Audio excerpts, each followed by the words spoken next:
We are joined with Simon Robert French on Music You're Missing. How are you, Simon? I'm delightful. How are you? I'm doing so well. I honestly, this is like the first time I've had a guest come on the podcast who I've actually like hung out with for like the day. I feel like we're friends. Yeah, we've been hanging out. You just sat in for our interview with Oliver Hazard, and you were geeking. You were absolutely geeked. How was that experience for you? I was just like sitting in the car, like I was trying so hard not to like make noise, and like you made like the Paul Revere reference, and I was like, I almost like cracked up, because I was like, yeah, that's accurate. And then I was like, LOL, Noah Kahan's song Paul Revere. That's how like everyone's gonna know about Paul Revere now, because like he's like, I mean, for me it was like cooked into me when I was in elementary school, like Paul Revere, The Midnight Ride of Paul Revere, One If by Land, Two If by Sea. I can recite like the whole thing. So that's a great point. You are from the Boston area, and I had no clue. And this is weirdly like the third time that's happened on the podcast. Obviously, I found you on TikTok, and we had booked an interview for Zoom, and then I was like really deep diving, like on your mom's Instagram's craft page, deep diving type beat. And I was like, oh my God, she's selling crafts in Massachusetts. And then I saw that you had a show at City Winery, and then here we are, we're in studio because you're local. Paul Revere. Did you have to do the play at Paul Revere? We did all of the staple New England elementary, middle school, like field trips and things. Yeah. But I don't remember if we did Paul Revere specifically. That's definitely a core memory for me. My entire school had to. The One If by Land, Two If by Sea, like poem? What is that? Yeah, it's because that's how they would know how the British were coming across. Oh, yeah. Because it was one if they're coming by land, two if they're coming by sea, and they would put that, I forget which building it was, but it would be in like the building of one of the window of one of the buildings.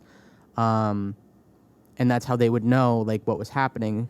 And I forget what actually happened and which it was. I know, but, yeah, I do. You know, like that is forever in my mind. That is stuck there. That's Massachusetts core, man. Yup.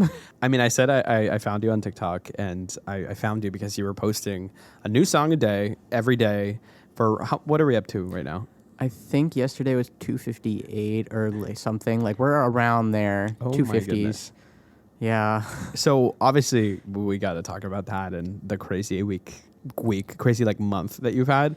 But before that, let's start from the beginning. I want to know like what's your musical background? When did you get into music, and when were you like, oh, I like music? I mean, I think I've always liked music, and I've been playing instruments since it wasn't a fear that I would break them. And I took piano at like 5 years old for a year, but I did not talk to my piano teacher at all. So I did not continue piano lessons. 5 years old, I feel like that's tough. It's tough, and I didn't talk to strangers at all, or like anyone really outside of my family. So it just didn't happen. But then after that, I kept playing piano on my own, and I started playing guitar when I could.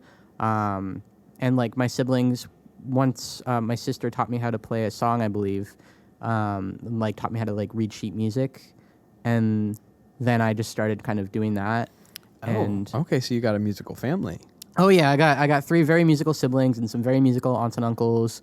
And then like I did bands for like 9 years. What instrument did you play? So I started on flute, as all young lost children do. The recorder. I mean, I played recorder in like music class because we did that, and I had like I don't even know how many of like the little yarn ribbons I had tied on there, but I had a lot of those.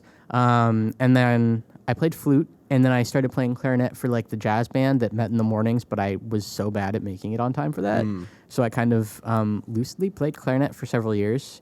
And then when I got into high school, I had done maybe 2 years of choir in middle school, and then I started doing saxophone and more clarinet and bass clarinet actually as well. For like those kind of things. And then I did flute, saxophone, and I was the conductor for the marching band in my entire time doing it. And I did like the musicals and stuff. I was very musically involved. And then I discovered drum corps. I don't know if you're familiar, but it's like, how I would put it is it's marching band on steroids, but not affiliated with high school or college. It's like a thing that you can do until you're 21. And then there's drum corps associates. I believe they just had a name change, but I'm not sure what the new circuit title is. But I discovered that, and I started playing the euphonium baritone horn, which is like smaller than a tuba but bigger than a mellophone. And I did that for 2 summers, and that was honestly one of the best experiences of my life. And then with the songwriting, at least, I got into that when I was like 10 years old, because that's kind of separate from like the band and the choir and all that. Because I discovered Taylor Swift through my sister. And I was like, oh my God, I want to do this. This is what I want to do. So it's kind of always been there. And then like at 14 years old, I discovered Matt Maltese's first single, which was the demo of Even If It's a Lie. And then I discovered Dodie through my sister again when I was like 15 or 16 years old. And I went to a Dodie show with her, and that was like one of the most amazing experiences of my life. It was like this tiny little venue. It was Red Room at Cafe 939 at Berkeley. I love that venue. And that was like such a pivotal moment for me, because like also John Cozart was there, and like Tessa Violet and Rusty Clanton, and that was just a fantastic show. And when I found Dodie, I just kind of got really into like songwriting and like just getting right down to it. And so since then, I've been really like just going at it. And then I kind of fell off a little bit with it, and I didn't really do it as much. And then this past year, I started, like at the beginning of the year, I started doing a video every day on TikTok, because I was like, I gotta start posting to social media, because I was not doing that before. Because sorry to interrupt, but No, you're good. when you wanted to start posting on TikTok, did you have a specific goal in mind?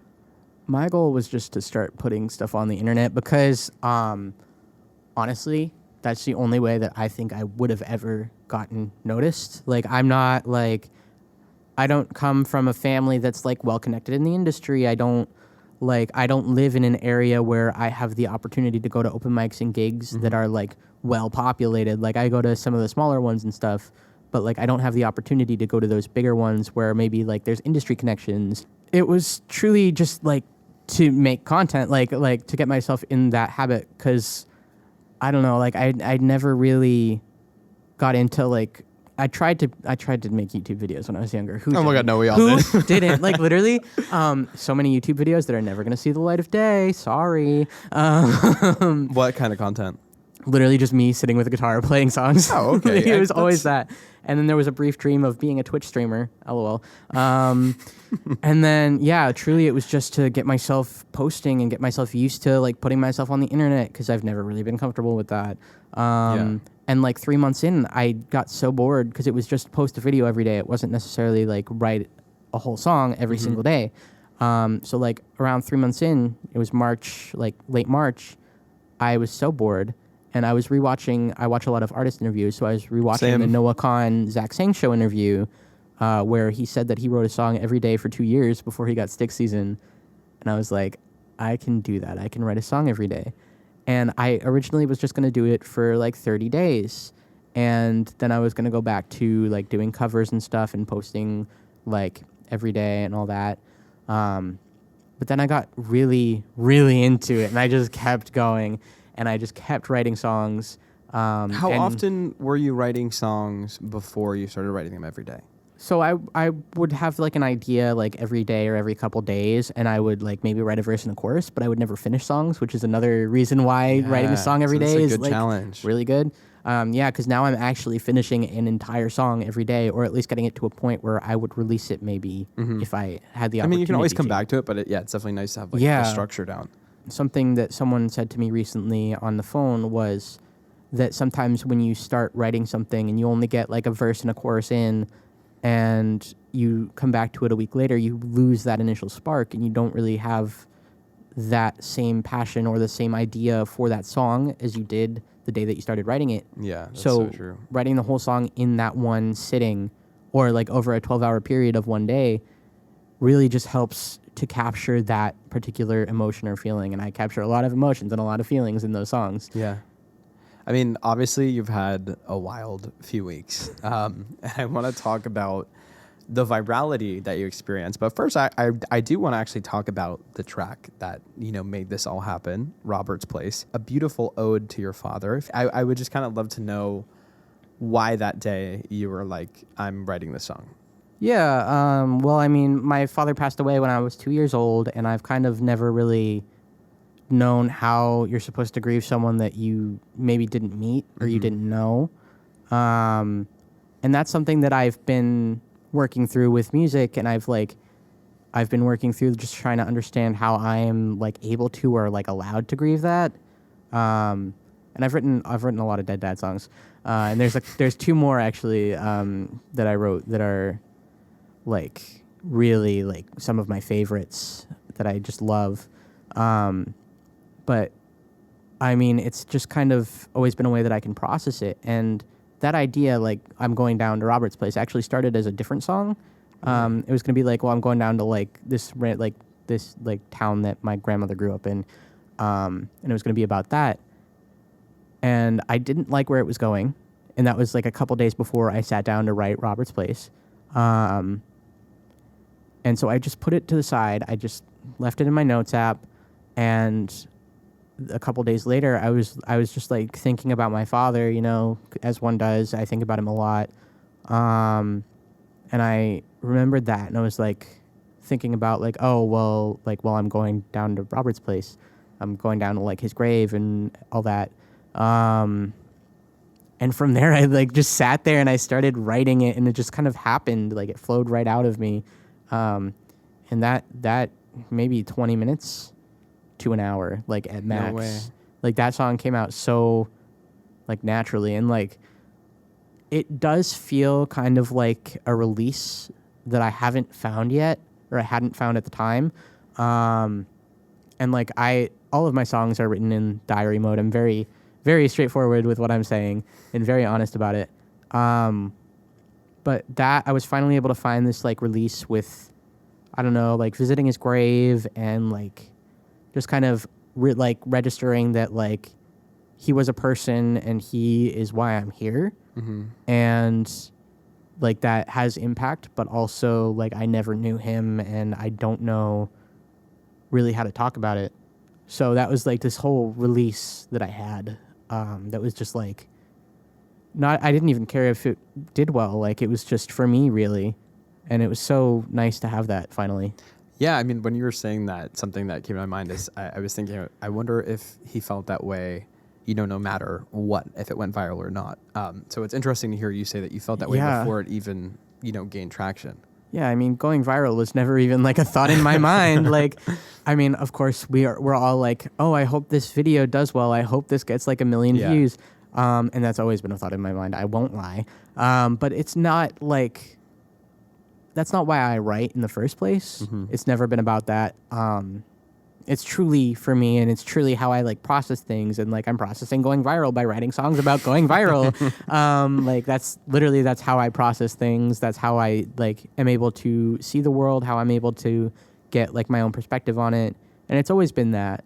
And that's kind of why I wrote Robert's Place too, like just to kind of process that. Mm-hmm. What was the reaction like when you showed the song to your family? So I don't show them any of my songs before I post them. I did show it to a friend though. Oh, okay. I have a really good friend. His name's Dylan. I talk to him like all the time, and I show him a lot of my songs before I like post them, because sometimes it's nice to have someone listen to it before it goes out there. Yeah. Just to be like, someone else has heard it and liked it in this context that's not like, oh my God, it's a TikTok video. Oh my God, it's a song on TikTok. And he was like, I forget exactly what it was, but he was like, this could be like on the radio or something, or like I could hear this on the radio. And I said to him in response to that, I hope I make people cry with this song. And then I posted it and I thought nothing of it. And I checked my phone like 2 hours later, and it was like, I don't even know what the number was, but it was over 100,000 views. And I was like, oh my God, what just happened? Now it's sitting at over 6 million views. And I think you said you gained like 130,000 followers. What was your initial reaction when you started to go viral? I was a little bit scared. For sure, dude. It's gonna lie. It's very abnormal. It's so abnormal. And like, it's not something that I've really like seen happen to a lot of my friends. Like I have some friends that have like gone viral or like gone viral to like 1 million. Mm-hmm. And I think that's fantastic. I want all of my friends to succeed at all times. I'm like, I am the biggest fan. I will interact with all of their videos and stuff. But like, I didn't realize that it could happen. Like, I didn't know 6 million was a number. Like, obviously I did, but like, I didn't know 6 million was a number that could happen to me. Yeah. And like, I didn't know that I could gain 130,000 followers in 2 weeks. I truly, the day before I put Robert's Place out, I was like, I hope I get to 10,000 followers before the end of the year. And then we broke that barrier. Yeah. I remember I was watching it as it got to 10K, because when I had I was watching it for the first 50,000. And I got up to 10K, and then I put my phone down. I was like, I need to put this down. And I came back, and it had over 100,000 views. And I was like, why is it still going? And that was such a surreal moment. I finally hit this milestone. I started the year at 800 followers. I was hoping that I would get to 10K by the end of the year. That was my big milestone. Yeah. And I cleared that. So, I mean, not only did the video, though, gain a lot of the views, like you're saying, but your goal was to make people cry. And it certainly did, because people are resonating with the song on really just a very deep personal level. So I'm kind of curious, because this is your first experience really going super viral, but it's also a very personal story. How does it feel that your deeply personal narrative forged such a profound connection with so many? It's so weird. I mean, I've gotten very used to putting my diary on the internet. That's what I've been doing for 250 days. That's what I'm going to keep doing. I'm not going to stop. It's too much. It's too addicting. I have to keep doing it. But I've always had this very gradual, I'd get to 9,000 followers and 90,000 likes at the same time. And it would be very gradual. I'd gain maybe 30 followers in a day. And then I had one song blow up, which was Voice Memo 3082, when I got 300 followers in a day. And that was that took me a week to process. Mm-hmm. That took me some time. So now it's people around the world are watching my diary, and I'm just sitting here just kind of letting it happen. And it's very weird. It's very exposing. It's just very vulnerable, and I feel that comes with the territory of being a songwriter and writing songs, because I feel the ones that resonate the most with people are the ones that are brutally honest and that take a lot out of you to write and to post and to share and to just perform and share with the world. So I mean, I'm at this point I'm very used to the 9,000 people seeing my diary. But now it's I have to get used to 140,000 people viewing my diary. Mm-hmm. And it's going to take me a couple weeks at least to process this. It's going to take some time. Have you felt, since you have this new following, have you restricted yourself at all? Or has it changed what you feel comfortable sharing? Or have you been posting the same way that you were before?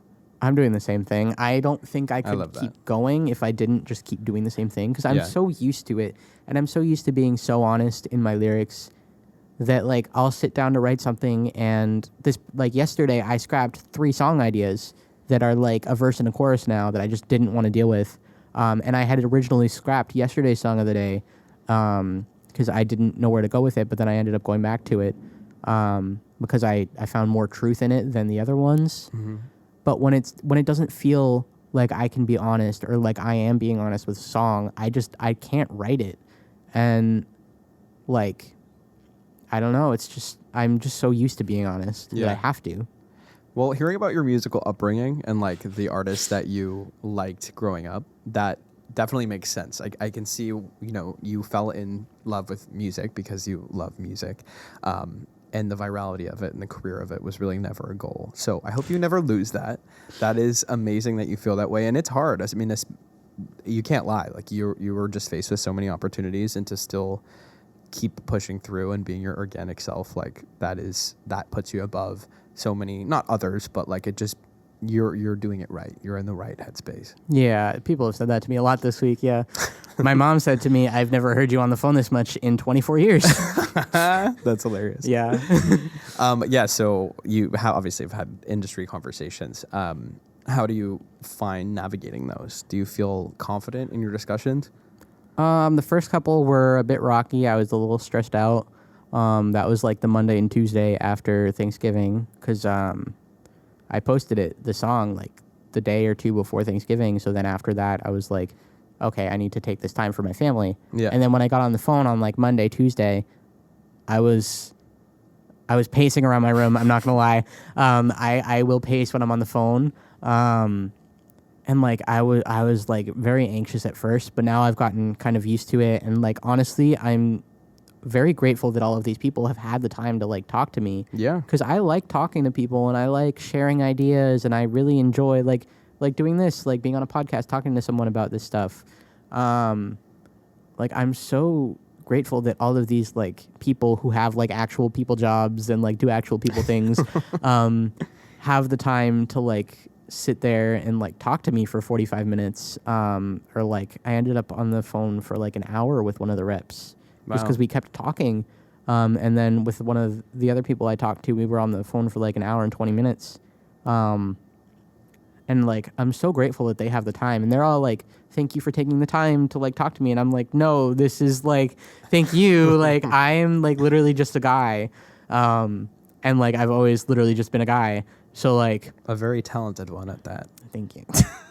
Yeah, but like, it's so weird, but I am getting better, I think, at talking to the people, and like it's given me practice for this and for like other things, you know. So I am very glad that I'm having these conversations for sure. Yeah. So you're having these conversations. What's the goal? Do you want to be a full-time career artist? I mean, I will do whatever I have to do to just keep doing what I love and be able to live while doing what I love, because obviously, like, I don't necessarily want everything to be about money. Yeah. But I need money. Yeah, no, like, you know what I mean? That's the catch-22 with the music industry, for sure. So, like, I'll go play shows, I'll tour, I'll put out an album, I'll, like, sell merch, I'll do whatever. But it all has to be with the purest intent. It has to be because I love doing it. Mm-hmm. And, like, the second that I stop loving it, I'm going to stop. Like, and I get a lot of people in my comments that are like, you don't have to keep doing this every day. Like, you don't have to keep writing a song every day. But it's not because I have this following now that I'm still doing it. It's because I love to do it that I'm continuing to do it. Mm-hmm. That's so nice, though, that they're protective. Like, that's nice. I've noticed, too. Like, I was scrolling through your everything. Literally your mom's Instagram. And the people that have followed you are really supportive, and like they really connect with you on a deep level. And like, honestly, I have not, it's rare. You can be freaking, Mother Teresa and people are going to leave hate comments on your TikTok, but I have literally not come across any negative sentiments on your videos. Yeah, I do have some keywords filtered out. I will always do my best to like keep my space like a safe space. And I think all the people who are following me now and all the people who have been following me, like there's people that are popping back up in my notifications that have been following me since day one of the year.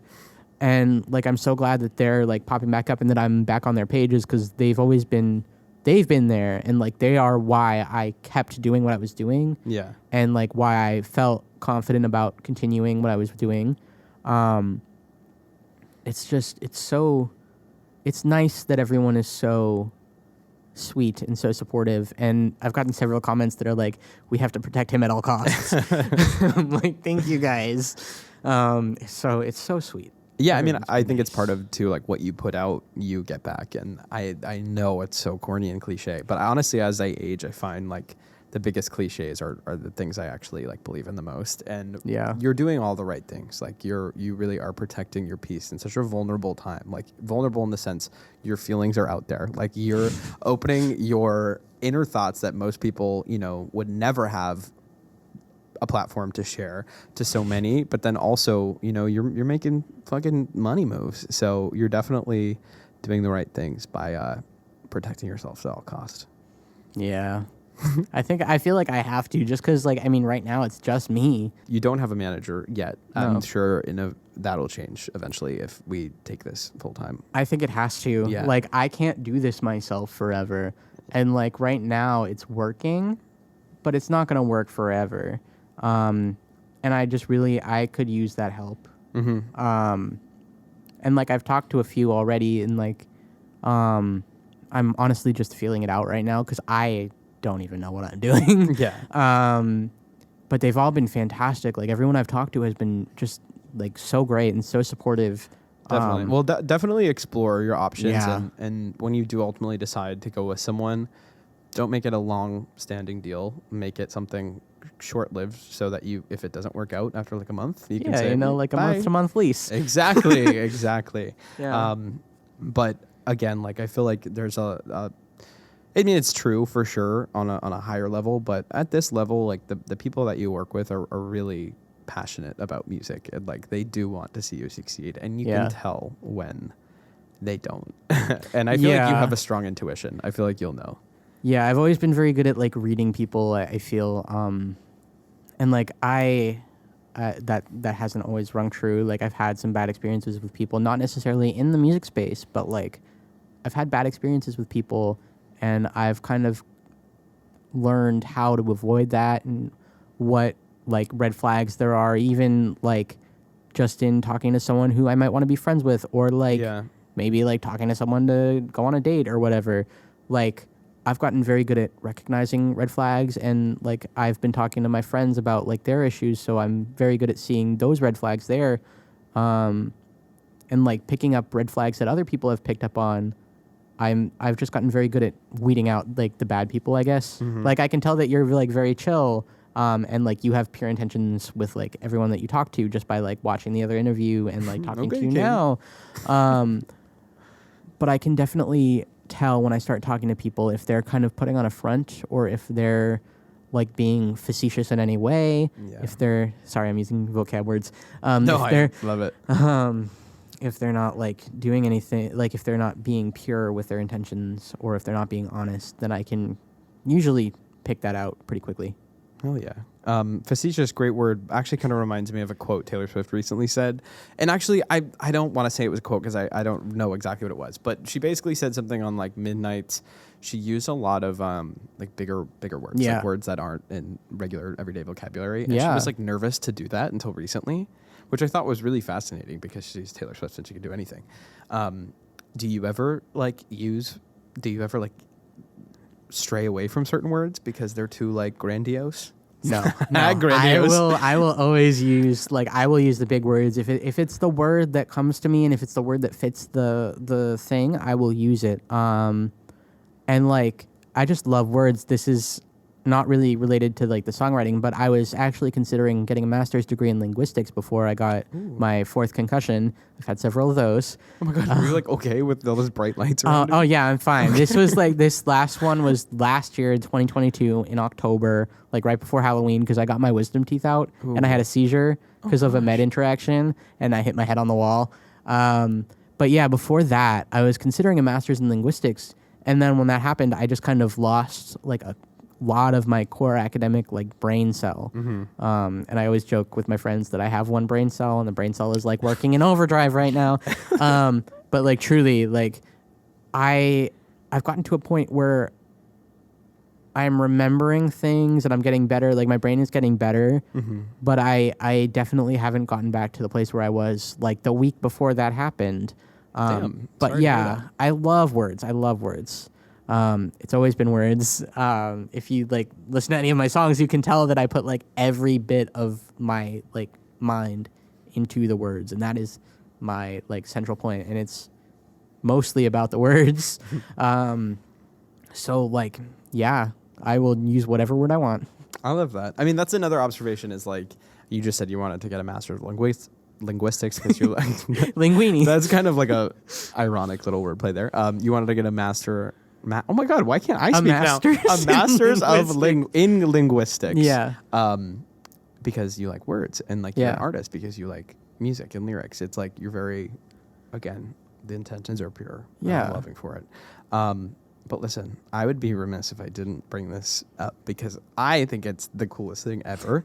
Noah Kahan is one of your biggest inspirations. Yeah.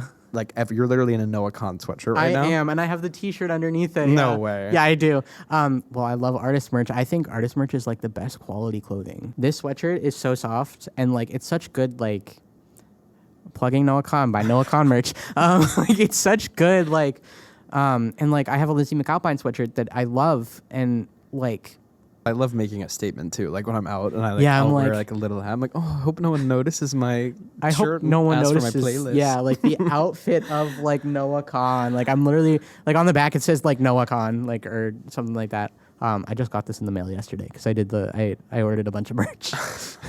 Well, I mean, Noah Kahan is literally like your inspiration, and he commented on one of your TikToks, and I'm gonna read the comment. You're amazing, and there is so much honesty in your songs. Thank you for sharing your gift with the world. The hard work shows in each lyric. How are you alive right now? Like, So I was actually on a phone call when that notification like went through, and I don't have notifications on for TikTok or like any app except for like my phone and my text messages. So it didn't pop up on the screen or anything. yeah. And I got off the phone with the person I was talking to, which it was my first call on Monday after Thanksgiving. And I got off the phone and I opened TikTok because I check TikTok like nobody's business. I am on there like all the time. It's so bad. If you see me in the comments on any videos ever, like just know that it's not good that I'm on there so much. But like I opened it up and I didn't see the notification for the comment, but I saw when you become friends with someone on TikTok, it like drops their like thing first in your inbox. Yeah. Because he also followed me back, which was like, oh my No God, big deal. horrifying. But so like it'll drop their little thing, and it'll have like a little wave thing, like say hi to so-and-so, say hi to Noah Kahan. And I had to open the DM so that little thing would go away. So I closed out of it and it was gone. But I saw that and I was like, what? So then I started like digging through my notifications to see where he was. And that was on a video where I mentioned how Noah Kahan is the reason why I write a song every day. And I was like, that was the first time I really, truly like said that on the internet. Mm-hmm. And was like very honest, like this is where this started, this is where this comes from, this is why I do it. And in that video I said I would probably freak out if Noah Kahan saw any of these videos or any of my songs. And then he commented and I replied, I was like, I was correct, I'm freaking out, thank you, this means the world to me. It was something like that, I think. But yeah, I'm not okay. No, man, that's I'm like so, freaking out. It's not even just because he's famous. It's because he is such an he's- inspiration to your craft. Yeah, it's like if you spend your entire life listening to like Elton John, because like he's fantastic. Like if you spend your whole life like worshiping this person, or like not even worshiping, I don't really like that word in terms of like being a fan, but like looking up to and like respecting the craft of and just really appreciating what this person is doing, and then suddenly they're there and they're like saying like whatever it is that he said, I don't even remember. I think like it's so like my mind is so boggled by it. Just a reminder, he said you're amazing, and there is so much honesty in your songs. Thank you for sharing your gift with the world. The hard work shows in each lyric. It's like insane, and that's like the like- best thing. Like literally, someone asked me like, "Oh, what would you want your hero to say to you about your music?" that It's literally like, that oh sentence. my God. And like honestly, like I've had like a lot of other like because when you go viral, everyone sees what you're doing. Yeah, And like I've had a lot of creators that I've followed for a while, either like in my comments or like following me back, and just all being very nice to me, and like very sweet. But nothing is gonna top that for me. Like obviously, like if I got a comment from Jacob Collier, or if like Jacob Collier wanted to work with me, that would be incredible. Or like Dodie, or like anyone like that. But I don't know if anything will ever top Noah Kahan, because I mean his music is just something completely like particular. Like there's other stuff in that genre that sounds similar, and like obviously there's other lyricists that write in kind of that vein, but there's something so particular about his music that I don't know, it just you're a New Englander. yeah, I'm a New Englander. Yeah, homesick. I'm gonna die in the house I grew up in. Like, oh my God. And like, I mean, because I grew up in New England, like I do have that northern attitude. I was raised out in the cold. I quote like every single one of his songs. It's so embarrassing. But like, yeah, like there's something like so particular to this region and like to my experience growing up that I've never found with another artist. And Yeah. like, it's just so. Well, it's kind of going off that. I found like there is, right? But I don't even think I realized it until I listened to his music. Yeah. And I was like, oh, Wow, yeah, a lot of the like I am part of New England culture, and a lot of the things that I do are very New England culture, but they're just so it's just me. I never really thought of it that way, and especially traveling now, like as an adult, you realize you're like, oh, New England really is its own little part of the earth. Yeah, and it's so weird. It's like I try to explain like my experience growing up and like my experience living here to people sometimes, because like they're like, oh, like what was it like growing up here or wherever, and like when I'm talking to my friends I try to explain it, but there's no better way to explain it than by just like throwing Stick Season like we'll all be here for like here's the entire discography of Noah Kahan. This is listen to this is New England. So what's your favorite Noah Kahan song? So I have a list that I made. Do you want the list? No, do you have it? Like I have it. Okay, like I have it on my phone. I want to know the list. So I could not decide. So I have 3 from each album, including the Cape Elizabeth EP. That's one of my favorites, actually. I love. It's so good. Okay, so from Busy Head, obviously, Busy Head is fantastic. I am very much a busy head. Like my mind is like insane. Like my mom asked me the other day, do you just have these thoughts like running through your mind all the time? Because I was like talking about how I like write and stuff to her. And she was like, is this normal for you? Because like I don't think she ever grasped how my brain works. So that's one. Another one is Youngblood, which I first heard in 2018. I remember listening to it on repeat in like a little coffee shop or wherever I was. Wow.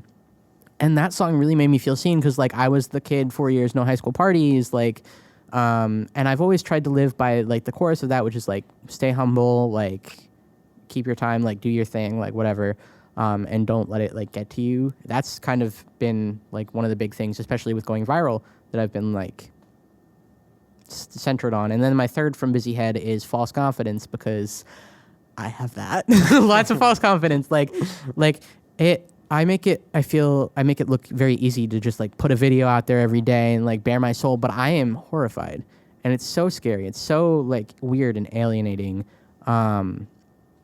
just to like do that.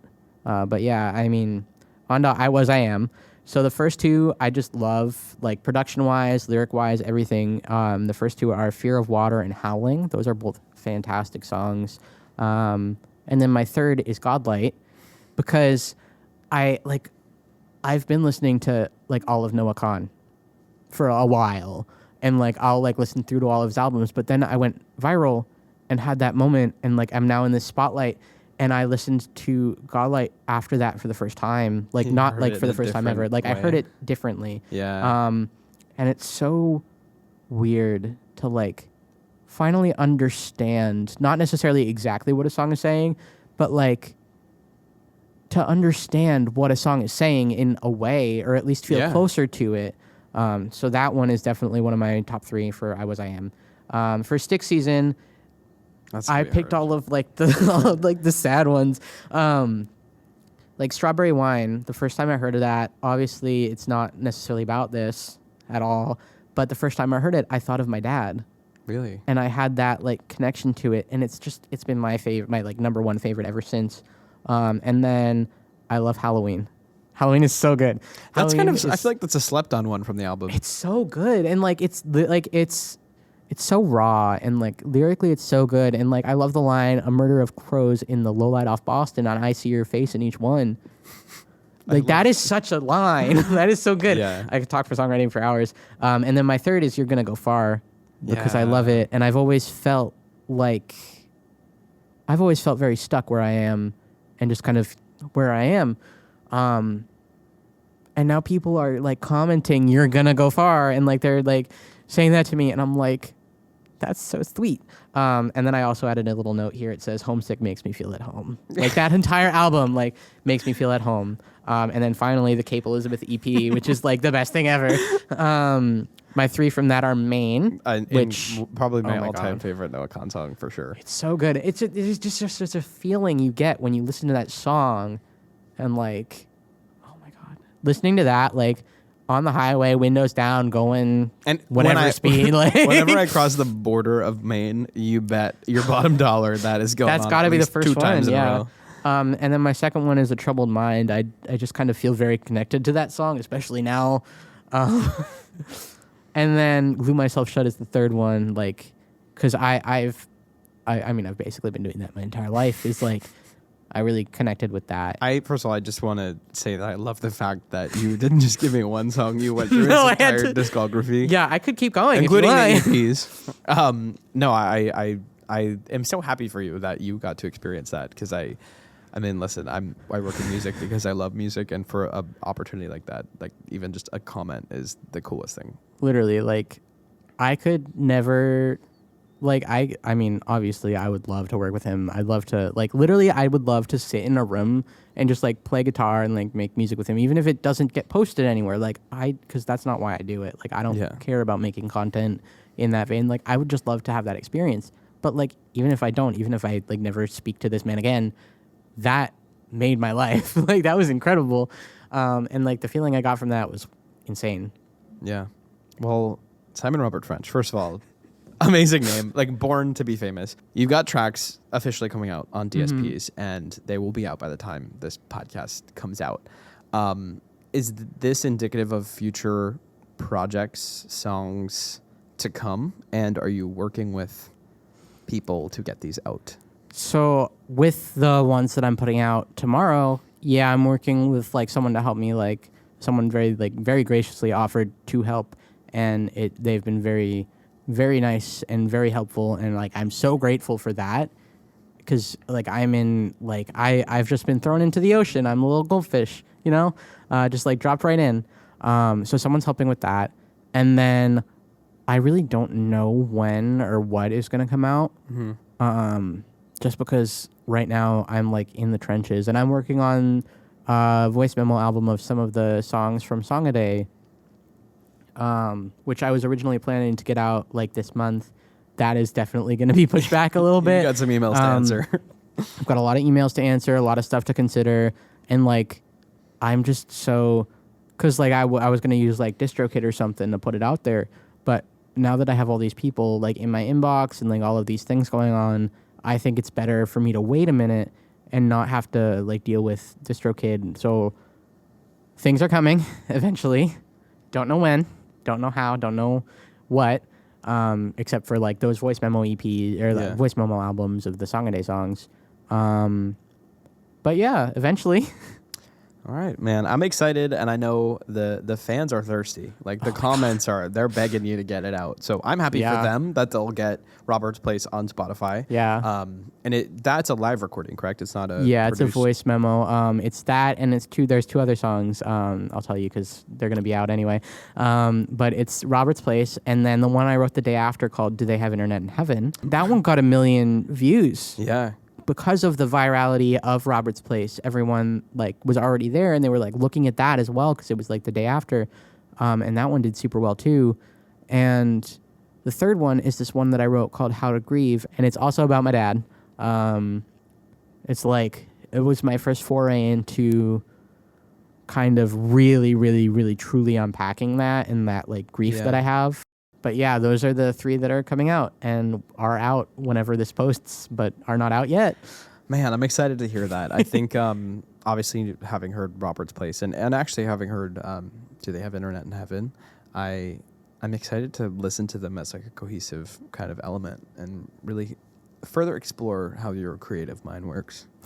So thank you for feeding us. Yeah, of course. Simon Robert French, I wrap up every interview with this question, and I'm super excited to hear what you have to say. Beyond music, beyond your career, unrelated to all of that, what are some goals that you're hoping to accomplish in the near future? I really want to graduate college. I'm like 6 months out on that. Oh yeah, congrats. So I'm almost there. Unrelated to music. What are you studying?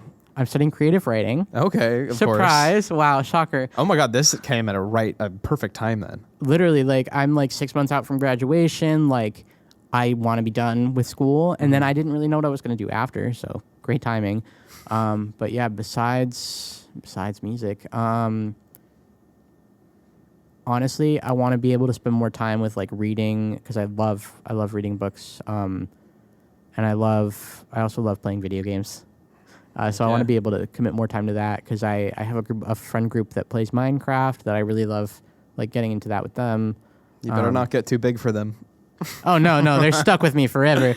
I had one of my friends asked me, he was like, now that you're famous, like, can we still be friends? And I was like, Are you kidding? Like, you're stuck. Like, we're stuck. You're never getting rid of me. Like, I will literally be here forever. Like, you're stuck with me. I will come back from the dead. I will haunt you. Well, I love hearing that. I think those are all very accomplishable. And I hope that I was going to say it usually end with like, oh, next time, we see each other, hopefully you have accomplished them, but we're actually going to see each other tonight. So we are. Yeah, that's going to be exciting. See you at the Oliver Hazard show tonight. Yeah, dude. Have you ever been guest listed before?